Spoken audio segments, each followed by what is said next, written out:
Jennifer and Tiffany, instructional coaches in Moffat County School District.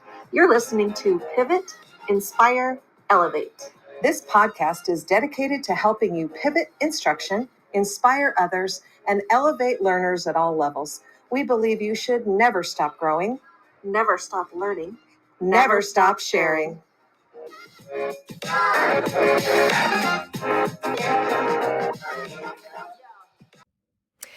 Welcome to episode 7, take 2.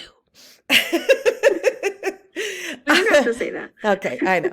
We are going to chat about something our district is diving into. We're going to talk about proficiency scales. But before we talk about proficiency scales, who are we? Oh, see, I did that the first time. We always wait till the end. I'm Tiffany Trevenin. I am an instructional coach at Sandrock Elementary. And I am Jennifer Willems, currently teaching first grade at Sunset Elementary.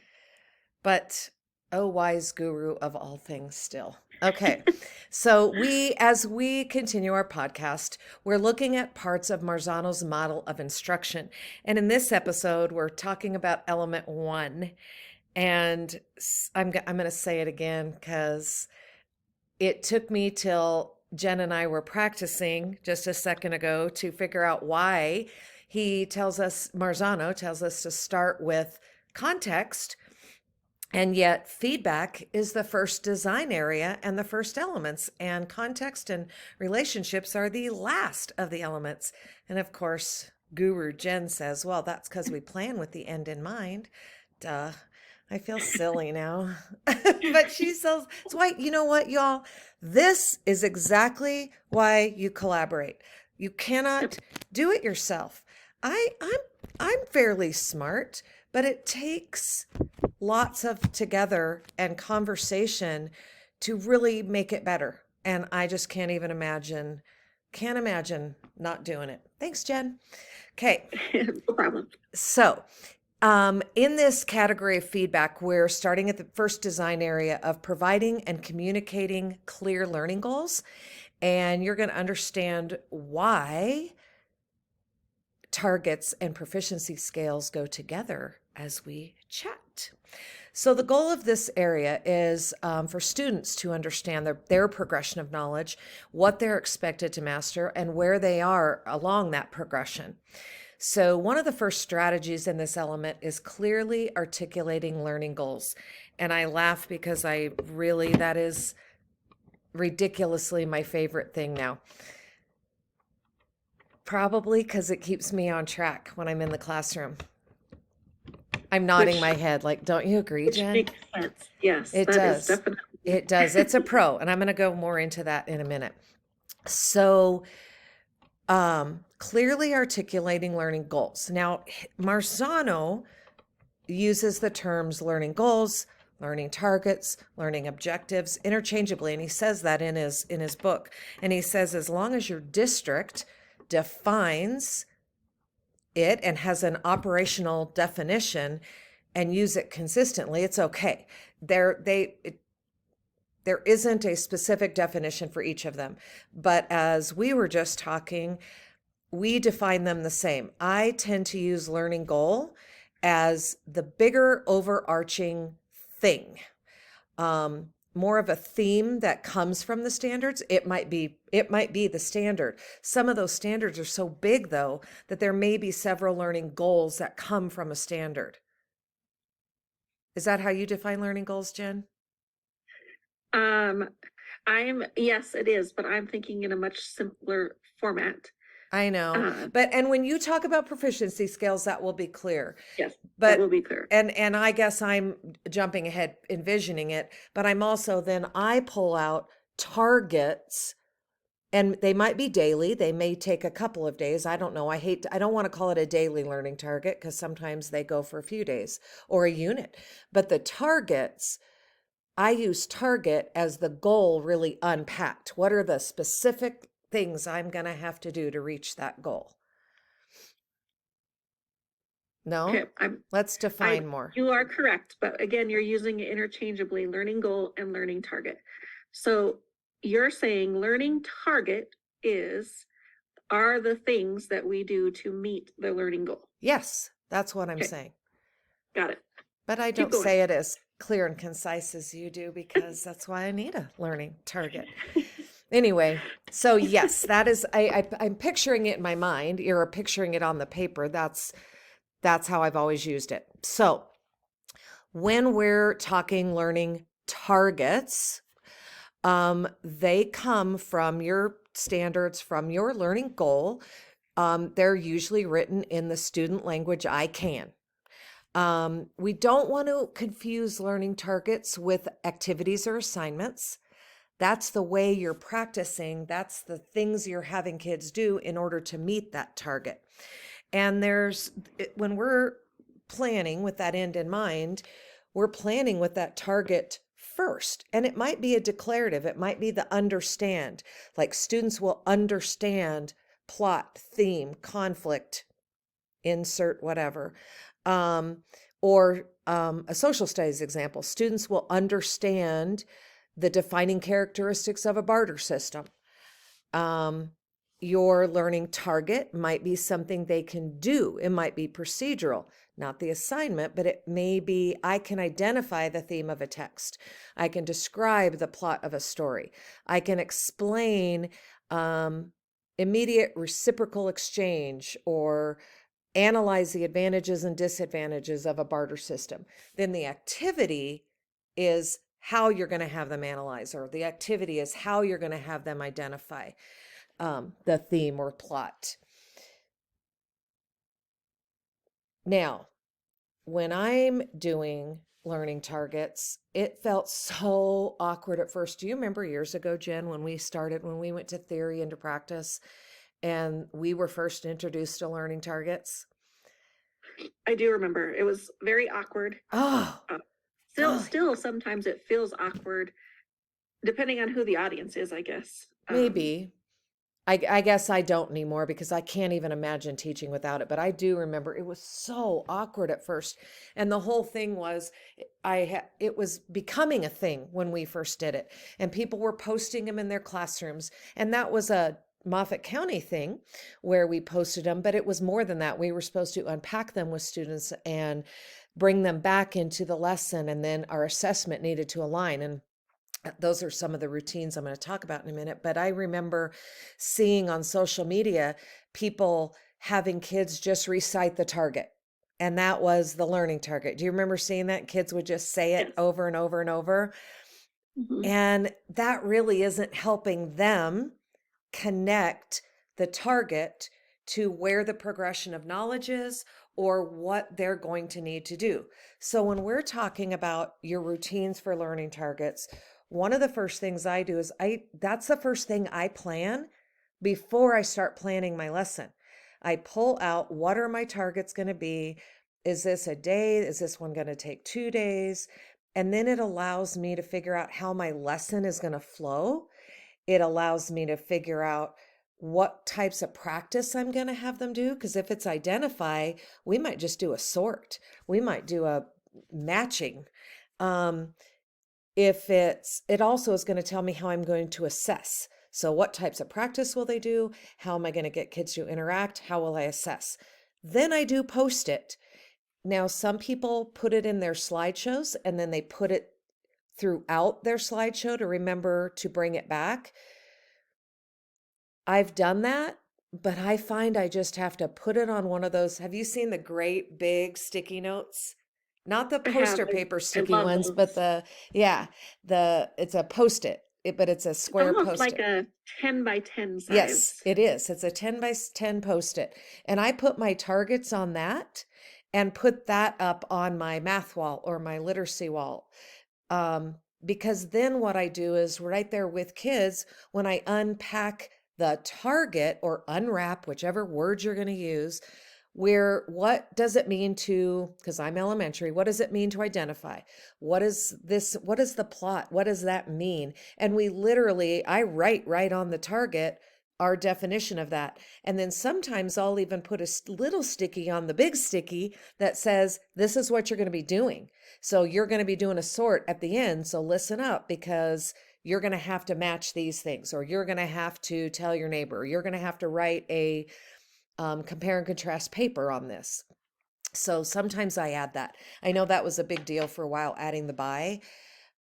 I don't always anymore, but I do unpack it, and a lot of times I will stick that on there if I just want to capture their attention, I guess. Um, what were you going to say?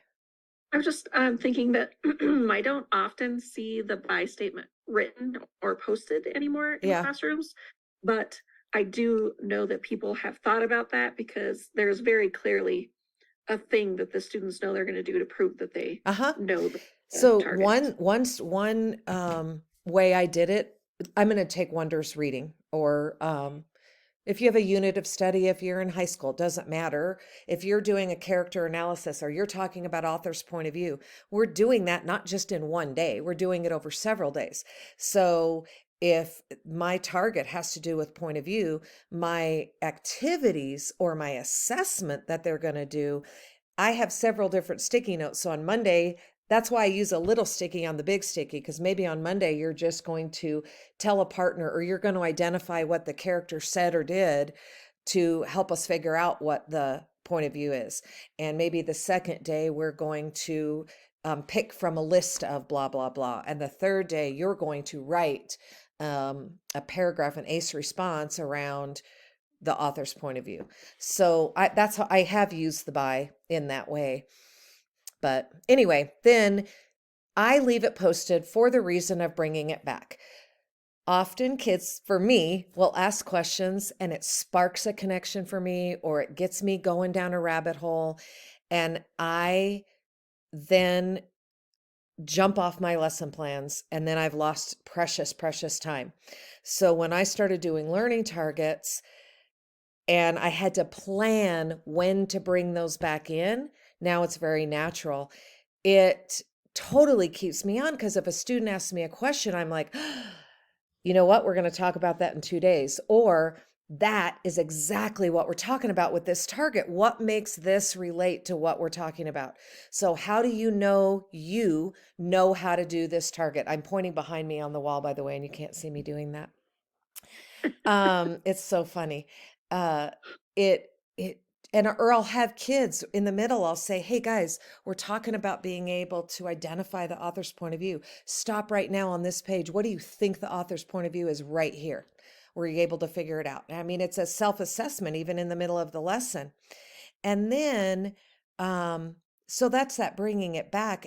And then if you're using the graphic organizers like we talked about a few episodes ago, I think, or last year in one of our Tech Lounge sessions, as kids are taking notes, you can even use different colors or highlighters and say, circle where you think our target is shown, or show me on there on your graphic organizer where it shows point of view, or, I don't know. So you've talked about naming the learning target, Mm-hmm. unpacking the learning target, Mm-hmm. and bringing it back. Mm-hmm. Now, I also talked about the very first thing I said is I do it before I even post. Like, that is my first thing of planning. Like when you talked about planning with the end in mind, because I plan my target, I plan how I'm going to assess them either that day or a couple days, depending on how long I think it's going to take them to get that one. And then I can start. I post it, I unpack it, I plan where I'm going to bring it back within my lesson and have students self-assess. Then when we assess, they're able to articulate, how well did you do on that? So on this assessment today, it shouldn't be a surprise to me or them. They're doing it, and then they could go, oh man, I don't really understand how to figure out what the theme of this story is. So I better ask some questions from Mrs. Trevenin tomorrow. Or they can set a goal to, I need to sit with so and so and ask for help. Or I don't know what their goals would be, but they can assess themselves, because their target is also going to be referenced on the proficiency scale, which you're going to talk about. And that is one thing we didn't have, but the learning target was an excellent start. So even if you don't have proficiency scales written for everything, learning targets are still very, very powerful. And I'm done.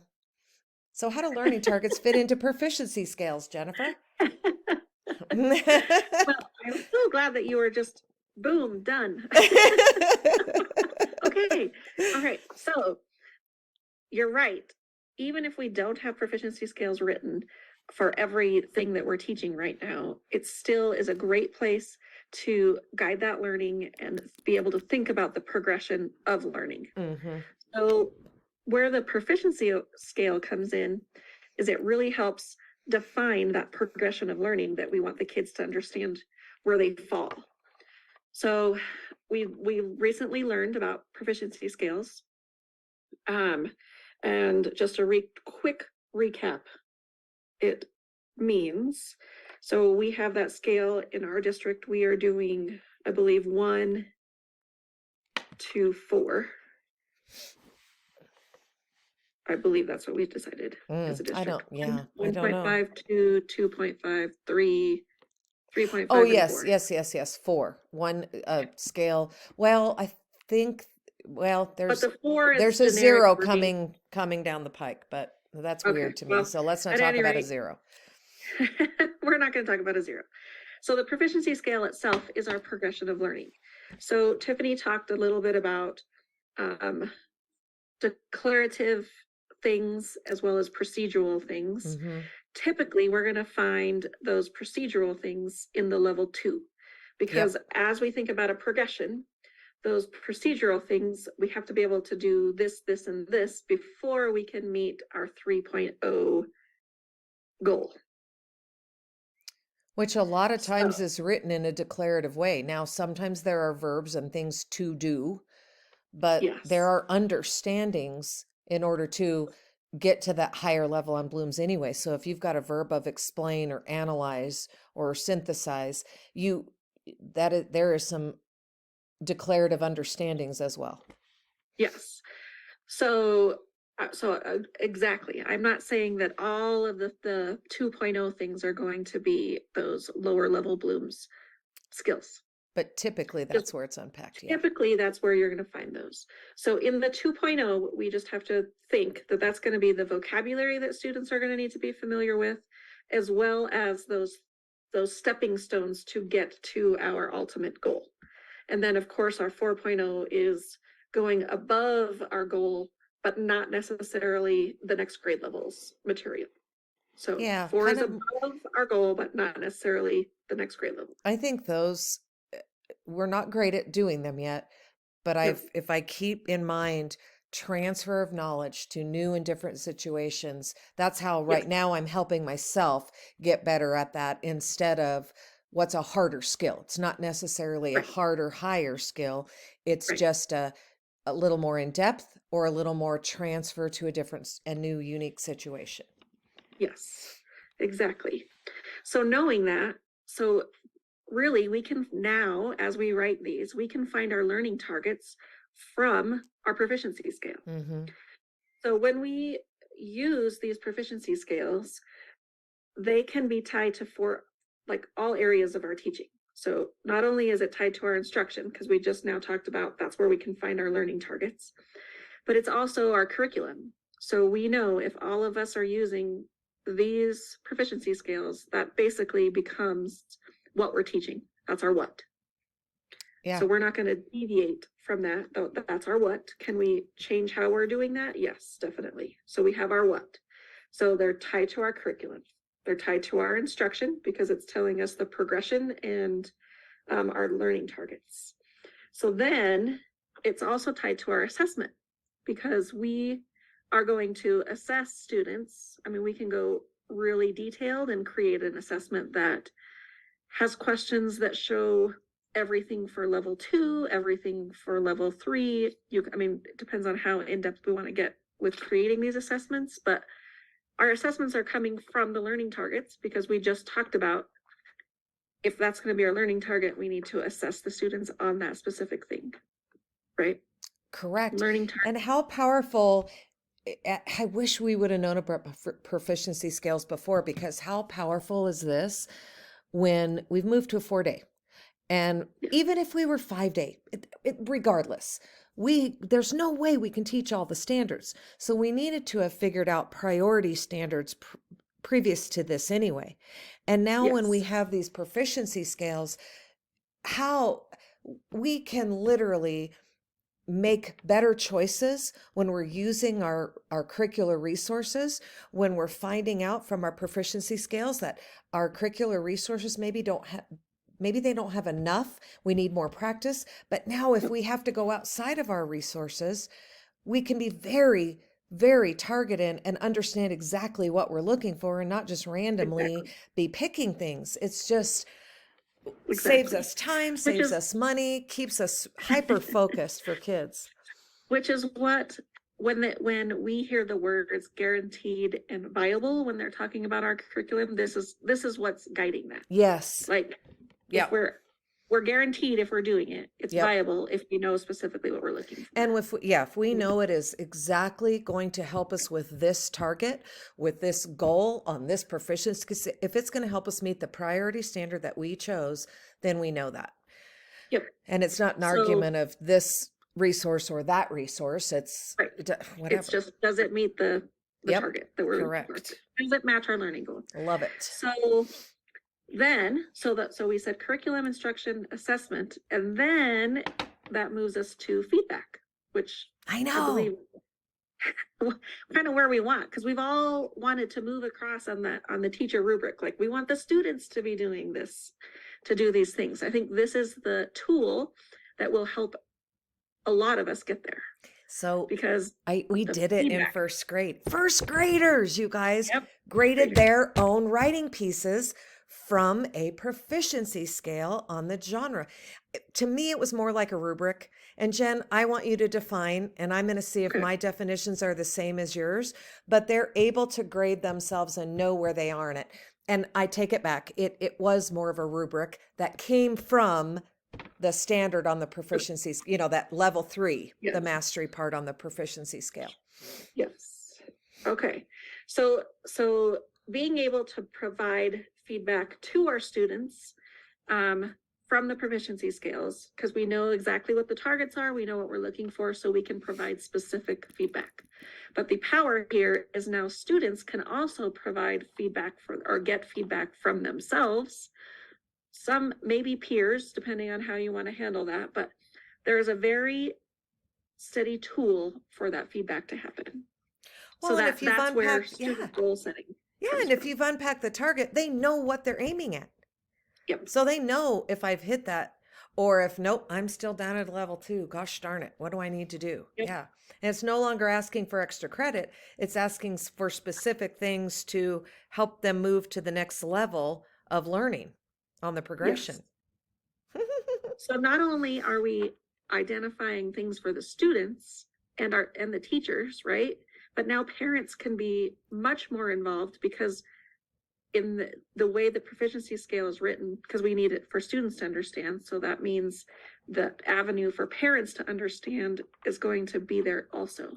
Yeah. If we're taking out a lot of the jargon and we're Yes. using the language of the standards, and we're unpacking what that sounds like as we're unwrapping the target and defining that, then kids understand and they're communicating. It just it feels like a team again.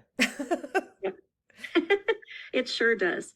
So really using these proficiency scales can be very powerful. It's just going to be us determining, actually using this tool and jumping in and trying it in order for us to figure out how that's going to look in each of our classrooms. I always say this to everybody. It's hilarious. I say, you can't read a book on tennis and then go play Andre Agassi. So we can read books on proficiency scales. We can watch a video. We can learn, but it has to just get messy. You just have to try. You got to try and use it. You've got to talk to colleagues, and then we'll just make it better. But it doesn't matter. We're still learning the skills, and it's still going to be so powerful for kids, Yep. even if we don't get it. I don't know. I don't think there is a perfect. Anyway, I it's don't just the think there whole is, but process of especially- feedback. Yeah. Yep. And Yep. it's process of, it's that teaching and learning cycle on a one pager in my mind. It's Yes. my plan. It's how I'm going to be able to now plan for instruction, how I'm going to assess and give feedback. And then looking at that, I don't have to come up with a whole new assessment and plan. What's the next thing on my learning progression, which Yep. is not what a rubric is. No. So let's talk about that. Yes. So, rubrics. So the difference between rubrics and proficiency scales. Yep. So I'm going to just give a few of the ways they're the same, and then we'll talk about their differences. So they're both used to provide feedback, right? They're both used to provide a clear understanding of expectations. Yep. And they're both on a scale. Yep, they both are on a scale. So there's a score associated, regardless of which one you're using. There's a score associated. And they both probably should be provided before learning begins. So before the units begin. Agreed. I agree. So they can. We're going to suggest that. We're suggesting that you always give the end to the kids. They need to know what they're aiming for. So they know we can't continue to say pay attention because they are, but we want them to pay attention to that learning. Yes, to that thing. Okay. So let's talk a little bit about the differences then.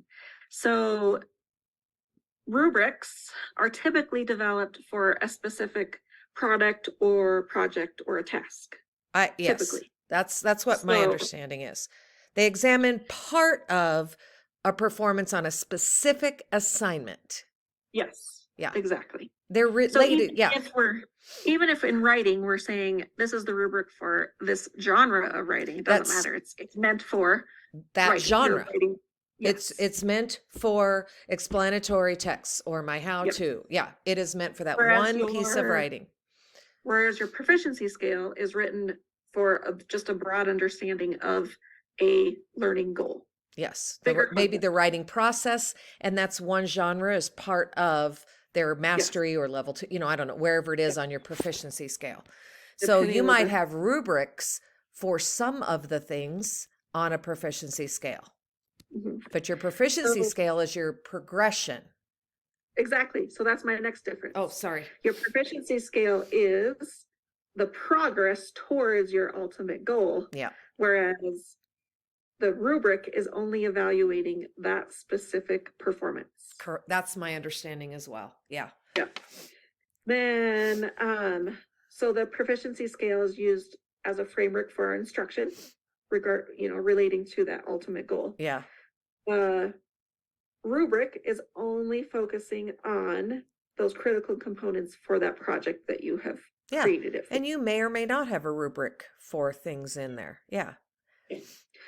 So then your rubric will often have words like sometimes, always, frequent, consistent, those kinds of things. And I think that's when, and that's when we started making proficiency scales.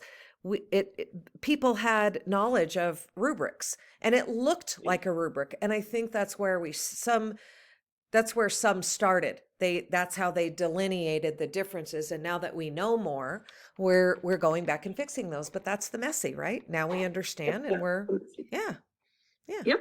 So those are some of the major differences. Yeah, I'm sure we could come up with many more, but those are the big ones. And that, to me, it's just a progression of knowledge or a score on a specific skill or performance. So those are the big things. Anyway, obviously we are very passionate about feedback. You can't give specific feedback, because I'm sure that'll be another episode. Saying good job, saying, well, isn't your handwriting beautiful? Or putting an A on a paper or a 3 on a paper isn't enough.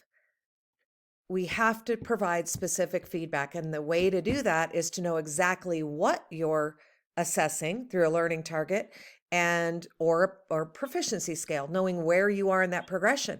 Because then you may have students that are, the learning target is one part of that, but they may have many of it, and you can give feedback where that student is on a proficiency scale. So very exciting. Okay. Anyway. All right. Well, I think we've got it. We've wrapped it up. So thanks for We listening have. to Pivot, Inspire, Elevate with Tiffany and Jennifer. I said your name also. Sorry, I Thank didn't give you. you a chance to do that. So we hope that you enjoyed talking about learning targets and how we're gonna use those proficiency scales in our classrooms. If you, oh, that's not me. You can read It's your it. turn. If you found this episode helpful or confusing, I don't know, or it gave you something to think about, leave a rating, leave a comment, share with others, reach out to us through the Tech Lounge. And don't forget to subscribe, ring the bell so you know when new episodes are released. You can also head over to the Tech Lounge and check out any other resources. So we will catch you next time. And remember, never stop Never growing, stop growing, never never stop stop learning, and learning, never stop and never sharing. stop sharing. Thank you.